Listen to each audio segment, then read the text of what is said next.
ಕರ್ನಾಟಕ ರಾಜ್ಯ ರೈತ ಸಂಘ ಹಾಗೂ ರೈತ ಸೇನೆಯ ಇಜರಿ ವಲಯ ಗೌರವಾಧ್ಯಕ್ಷರಾದಂಥ ನನ್ನ ಹೆಸರು ಶಿಕ್ಕನಗೌಡ ಎಂಕಂಚಿ ಅಂತೇಳಿ. ನಮಸ್ಕಾರ ಬಂಧುಗಳೇ. ಇವತ್ತು ಇಲ್ಲಿ ನಾವು ಬಂದಿರೋದು ಎಲ್ಲಿ ಅಂತಂದರೆ ಮಲ್ಲಾಬಾದ್ ಲಿಫ್ಟ್ ಇರಿಗೇಷನ್ಗೆ ಬಂದಿದ್ವಿ. ಇಲ್ಲಿ ಮಲ್ಲಾಬಾದ್ ಏತ ನೀರಾವರಿ ಕಾಲುವೆಗೆ ನೀರು ಬಿಡ್ಲಾರ ಸಲುವಾಗಿ ನಾವು ಇಲ್ಲಿ ಬಂದಿರೋದು. ಯಾಕಪ್ಪ ಅಂತಂದರೆ ಇವಾಗ ರೈತರು ಸಜ್ಜಿ ಶೇಂಗಾ ಎಲ್ಲ ಬೆಳೆದು ನಿಂತಿದೆ, ಆದರೂ ಅದಕ್ಕೆ ನೀರು ಬಿಡಲಾರ್ದೆ ಒಣಗಲಕ್ಕತ್ತದ.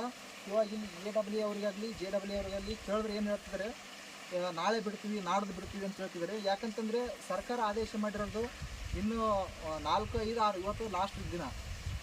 ಇದ್ರ ಸಲುವಾಗಿ ನಾವು ನಮ್ಮ ರಾಜ್ಯ ಉಪಾಧ್ಯಕ್ಷರಾದ ಶ್ರೀ ಲಕ್ಷ್ಮೀಕಾಂತ್ ಪಾಟೀಲ್ ಅವ್ರ ನೇತೃತ್ವದಾಗ ಬೆಂಗಳೂರು ಕಡೆ ಅಂದರೆ ಉಪಮುಖ್ಯಮಂತ್ರಿಗಳಾದ DK ಶಿವಕುಮಾರ್ ಅವ್ರ ಕಡೆ ಹೋಗಿದ್ದೆವು. ಹೋಗಿ ಮನವಿ ಮಾಡಿದೆವು. ನಮಗೊಂದು ಮಿನಿಮಮ್ ಒಂದು 7-8 ದಿನ ನೀರು ಬಿಡಂತೇಳಿ ಮನವಿ ಮಾಡಿದೆವು.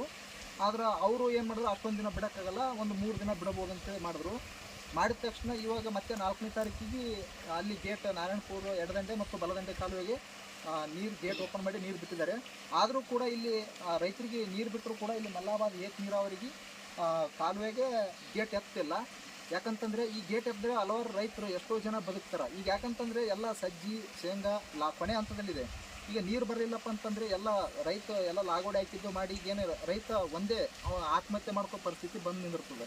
ಯಾಕಂತಂದರೆ ಈಗ ನೀರು ಬಿಟ್ಟರೆ ಎಷ್ಟೋ ಸಂಸಾರಗಳು ಬದುಕ್ತಾವೆ.